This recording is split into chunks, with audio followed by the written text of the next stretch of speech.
Bismillahirrahmanirrahim. Assalamualaikum warahmatullahi wabarakatuh. Alhamdulillah nahmaduhu wa nasta'inuhu wa nastaghfiruh wa na'udzu billahi min shururi anfusina wa min sayyiati a'malina. May yahdihillahu fala mudhillalah wa may yudhlil fala hadiyalah. Asyhadu an la ilaha illallah wahdahu la syarikalah wa asyhadu anna Muhammadan abduhu wa rasuluhu la nabiyya ba'dah. Allahumma shalli wa sallim wa barik ala Muhammadin wa ala alihi wa ashabihi rasulillahi ajma'in, amma ba'du. Para pemirsa yang dirahmati oleh Allah Subhanahu wa taala, berjumpa kembali dengan saya. Mari kita bersyukur kepada Allah Subhanahu wa taala atas nikmat-nikmatnya yang telah diberikan kepada kita sehingga kita bisa berjumpa kembali. Tak lupa salam salawat kita haturkan kepada junjungan kita Nabi Agung Muhammad sallallahu alaihi wasallam, Nabi akhir zaman, Nabi panutan kita semuanya yang telah kita nantikan syafaatnya nanti di yaumul kiamah.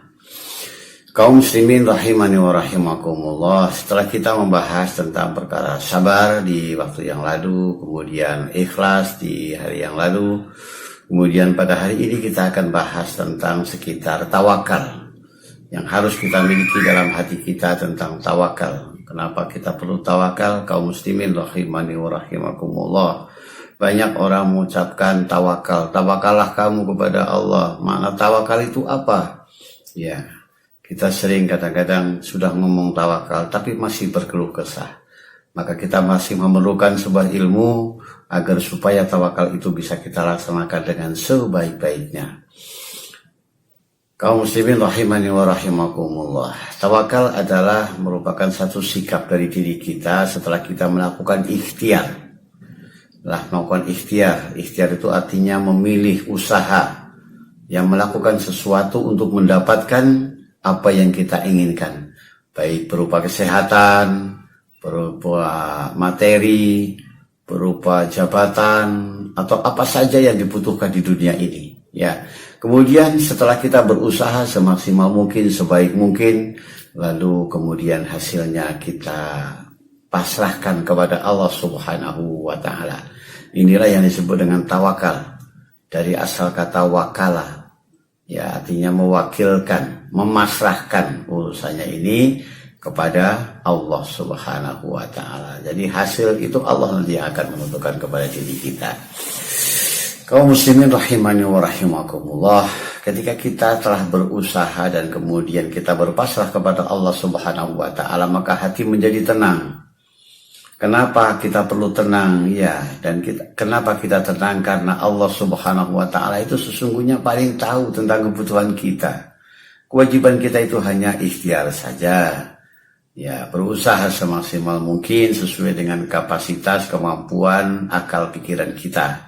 Sedangkan hasil nanti Allah Subhanahu wa taala yang akan menentukan. Nah, berapapun hasil yang kita dapatkan, maka kemudian kita nanti akan berterima kasih kepada Allah Subhanahu wa taala. Kita harus punya keyakinan bahwa sesungguhnya Allah Subhanahu wa taala itu adalah Maha tahu tentang apa kebutuhan kita. Bahkan kita sesungguhnya tidak tahu kadang-kadang apa yang kita butuhkan, tapi Allah Maha tahu apa yang kita butuhkan. Ya, tetapi karena kuasa Allah Subhanahu wa taala, Allah Subhanahu wa taala tidak selalu memberikan apa yang kita inginkan. Jadi apa yang kita butuhkan Allah mencukupkan, tapi apa yang kita inginkan tidak selalu Allah memberikan. Kenapa demikian? Ya, karena Allah itu Maha Kuasa. Allah tidak bisa diatur-atur sesuai dengan keinginan kita. Ya, disinilah kita harus memahaminya, bahwa keinginan kita tidak selalu akan dikabulkan oleh Allah Subhanahu wa taala, karena Allah itulah Maha Kuasa. Sehingga kita faham, oh ternyata Allah itu Maha Kuasa, sehingga tidak semua yang kita inginkan maka harus dikabulkan oleh Allah Subhanahu wa taala. Akan tetapi segala yang menjadi kebutuhan kita Allah pasti akan berikan. Inilah yang menyebabkan kita menjadi seorang yang senantiasa tawakal kepada Allah Subhanahu wa taala. Kemudian kaum muslimin rahimani wa rahimakumullah, apa manfaat atau kehebatan dari tawakal ini? Ya, kata Allah Subhanahu wa taala mempromosikan di dalam Al-Qur'an, "Wa may yattaqillaha yaj'al lahu makhrajan." Barang siapa yang dia bertawakal kepada Allah Subhanahu wa taala, maka yaj'al lahu makhrajan. Allah akan menjadikan jalan keluar kepada dirinya atas persoalan-persoalan yang dihadapinya. Luar biasa ya, setiap manusia, orang-orang yang beriman selalu akan diberikan jalan kebaikan oleh Allah Subhanahu wa taala, diberikan makhrajan. Inilah yang kita butuhkan, karena setiap saat manusia pasti itu akan membutuhkan tentang makhrajan ini. Ya, sehingga supaya kehidupannya ini menjadi tenang, menghadapi apapun penuh dengan tersenyum, karena apa, dia memiliki makhrajan. Yang kedua, wa yarzuqhu min haitsu la yahtasib. Menyenangkan ketika seseorang itu bertawakal kepada Allah Subhanahu wa taala, selalu gembira, selalu menerima apa yang diberikan oleh Allah Subhanahu wa taala, berprasangka baik selalu kepada Allah Subhanahu wa taala, maka makhrajan, ya, wa yarzuqhu min haitsu la yahtasib, dia akan senantiasa diberikan oleh Allah Subhanahu wa taala kejutan-kejutan. Wa yarzuqhu min haitsu la yahtasib, yaitu rezeki dari jalan yang tidak diduga-duga. Ini adalah luar biasa, ya. Jadi seperti halnya Rasulullah Shallallahu Alaihi Wasallam telah menyampaikan, ya, dari hadis dari Umar bin Khattab yang disampaikan oleh Rasulullah Muhammad Shallallahu Alaihi Wasallam, yang dia mengatakan, Rasulullah SAW, seandainya kamu itu bertawakal kepada Allah Subhanahu Wa Taala dengan sebenar-benarnya takwa, maka Allah itu akan memberikan rezeki seperti rezekinya burung. Ya, dia tarduhi mason wa taruhu bitonan, berangkat dalam keadaan lapar, pulang dalam keadaan kenyang. Ya, luar biasa. Inilah kaum muslimin rahimani wa rahimakumullah. Jadi kalau kita itu senantiasa bertawakal kepada Allah Subhanahu wa taala, maka wa yarzuqhu min haitsu la yahtasib. Kita sering mendapatkan rezeki-rezeki yang tanpa jalan yang kita duga-duga. Kita tak berpikir sebelumnya, tapi tiba-tiba rezeki itu datang kepada kita. Ya, datang rasa gembira, datang berupa segala sesuatu yang kita senang. Ya, padahal kita awalnya tidak meminta, kita tidak menginginkan, atau mungkin kita sudah menginginkan tapi tidak tahu bagaimana jalan untuk mendapatkannya. Tiba-tiba rezeki itu datang, Masya Allah. Tentunya para pemirsa pernah mengalami hal-hal yang semacam ini.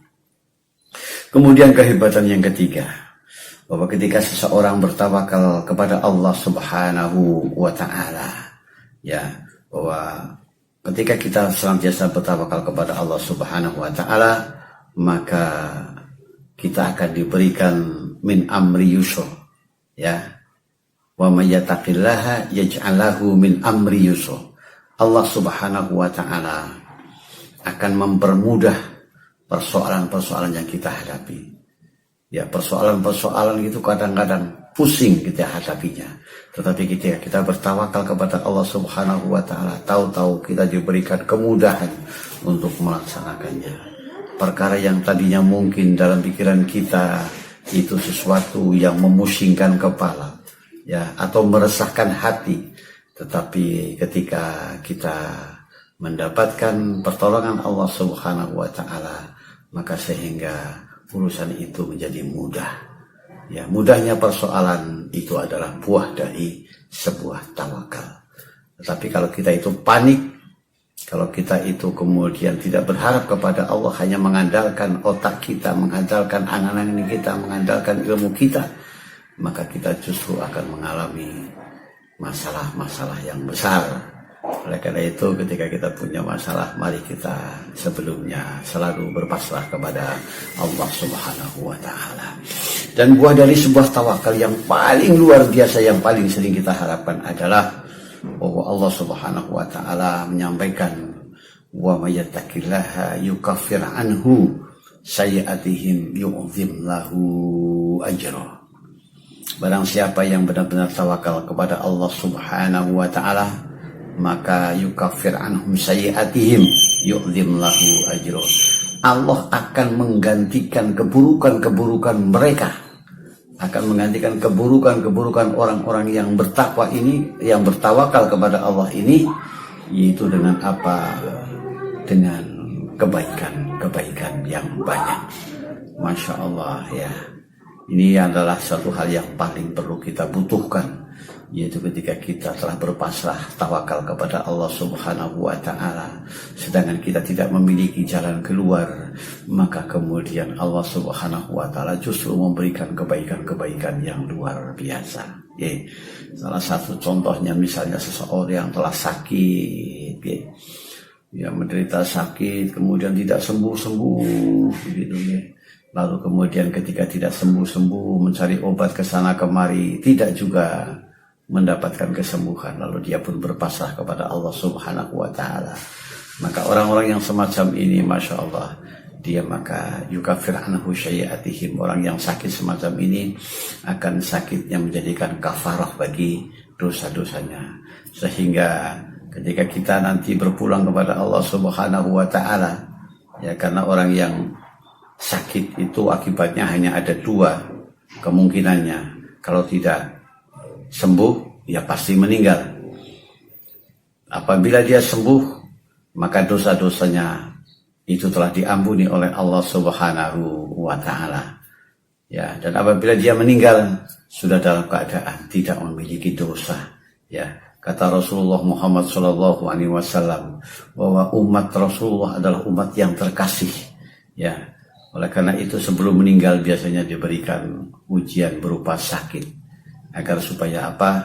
Agar supaya nanti berpulang kepada Allah Subhanahu wa Ta'ala dalam keadaan bersih. Tentunya ini semua terjadi apabila orang tersebut ketika menghadapi ujian, ketika kita menghadapi masalah dan telah berusaha untuk mengatasi masalah, dia penuh ketawakalan kepada Allah Subhanahu wa Ta'ala.